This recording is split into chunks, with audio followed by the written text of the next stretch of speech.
loving some crunchiness? Then make these adorable mini Christmas wreaths. First of all, you prepare your double boiler, but if you have a microwave, lucky you, no double boiler needed. Now add your white chocolate and color it green. I had some green chocolate left, so I first added those and later on added some more of the green food coloring. If you have some green candy melts, you can of course use them too.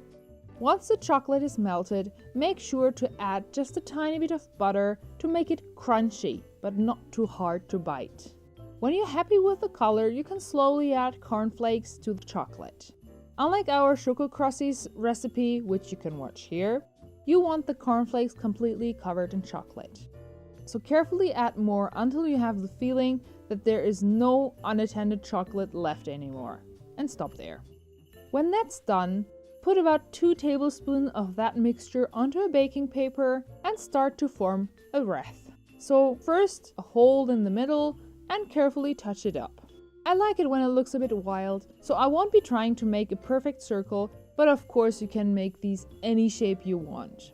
When you're done, let it sit in the fridge or anywhere else where it is cold. And being winter, outside could work too. And what would be a wreath without any decorations? So here I rolled out a thin layer of red fondant and roll it around the wreath.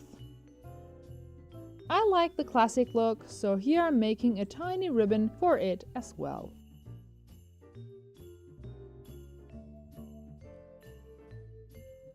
Finally, attach all those decorative pieces with just a dab of water and you're done. I added a few tiny red balls to make this look a bit more cheerful. I'd love to see your mini Christmas wreaths. Tag us on our social media accounts. This was day 12 of our Tasty Escapes Advent Calendar. Subscribe if you don't want to miss our next video. See you for number 13 tomorrow.